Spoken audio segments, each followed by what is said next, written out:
moi c'est Yaka Kamara, je suis CEO de CBC Worldwide Communication and Production Company, qui est une agence de communication et de production audiovisuelle basée en Guinée. Je suis aussi présidente de la fondation Yaka Kamara pour l'éducation, plus précisément la scolarisation de la jeune fille.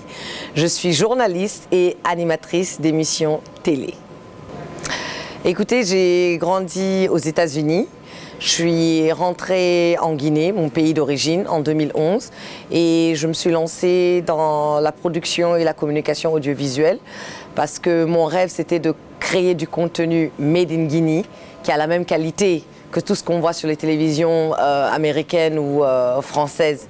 Et donc d'où est né CBC Worldwide. Et à travers CBC, j'ai eu à travailler avec beaucoup d'institutions.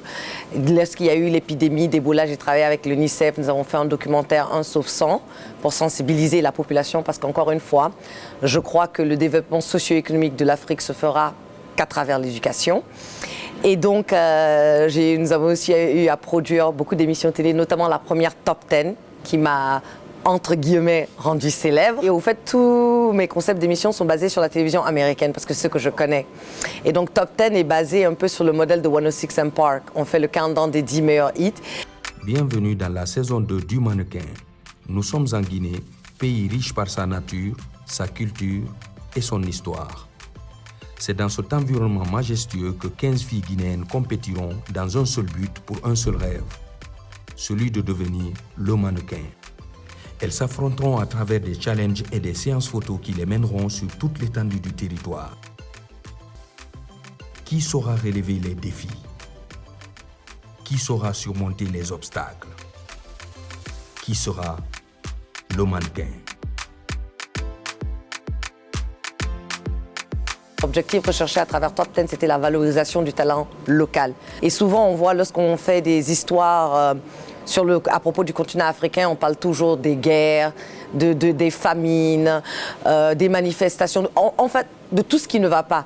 Alors que pourtant, il y a des bonnes choses qui se passent aussi. C'est vrai que tout n'est pas rose, mais il y a quand même assez d'éléments qu'on peut valoriser. Et donc, c'était ça l'objectif derrière la création de CBC Worldwide. Et je me suis toujours dit que pour combattre tous les maux qui gangrènent la société guinéenne et les sociétés africaines en général, il faut passer par l'éducation.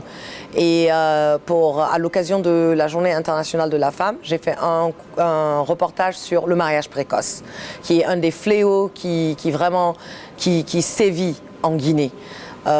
Et donc c'était important pour moi de mettre un peu la lumière sur ce fléau et de montrer vraiment comment ça détruit la vie de toutes ces jeunes filles et afin que nous puissions en finir avec.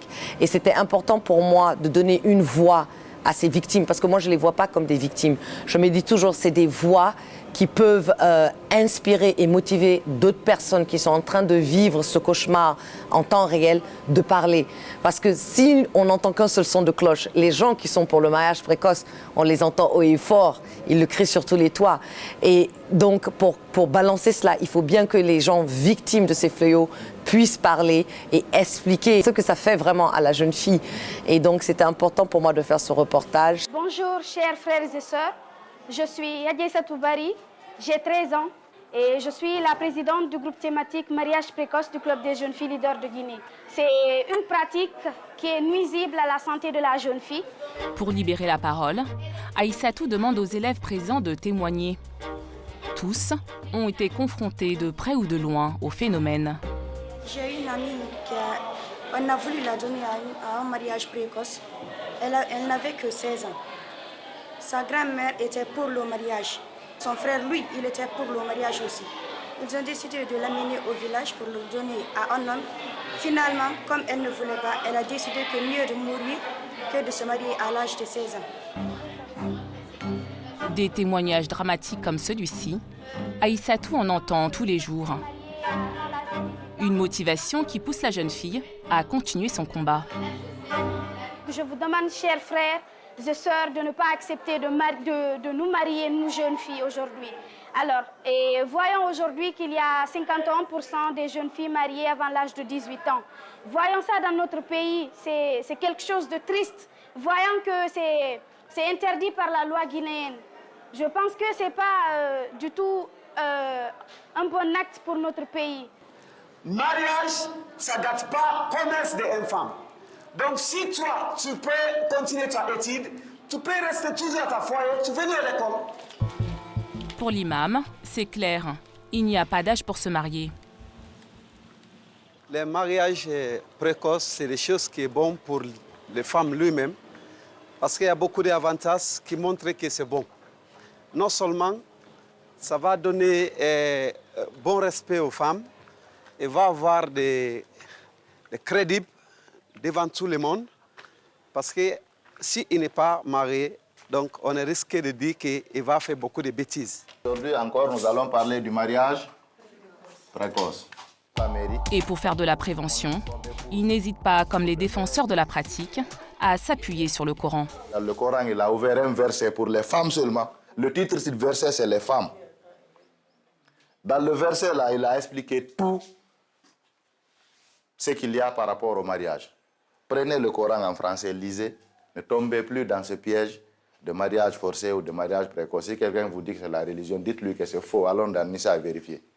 Grâce à cette ONG, beaucoup de femmes ont réussi à surmonter leur passé douloureux. Enfin, dans les 2 prochaines années à venir, c'est vraiment toujours continuer de la création du contenu audiovisuel fait en Afrique. C'est fait par les Africains, pour les Africains et pour le reste du monde, parce qu'on a tellement d'histoires à raconter sur le contenu africain. Je dirais à la jeunesse africaine de prendre son destin en main. Le changement commence toujours en soi-même. Personne ne viendra changer votre vie, personne ne viendra vous former, personne ne viendra prendre un boulot, vous trouver au bord de la plage ou dans votre chambre et vous le remettre. La jeunesse africaine doit se former. Tout le temps qu'on passe sur les réseaux sociaux, sur Facebook, Twitter, Instagram, on peut aller apprendre une langue. Aujourd'hui sur YouTube, on peut aller apprendre des formations. Nous devons nous sauver nous-mêmes, nous devons construire nos propres pays et on doit toujours se rappeler que l'Eldorado, c'est chez nous. C'est pas ailleurs, c'est pas ailleurs. Donc j'invite la jeunesse africaine à rester chez eux, à travailler, à œuvrer, à contribuer au développement de leur pays respectifs et à faire partie de l'histoire de leur pays. Diaka Kamara Nanabe, Wona Africa 24 Matofe, la Guinée.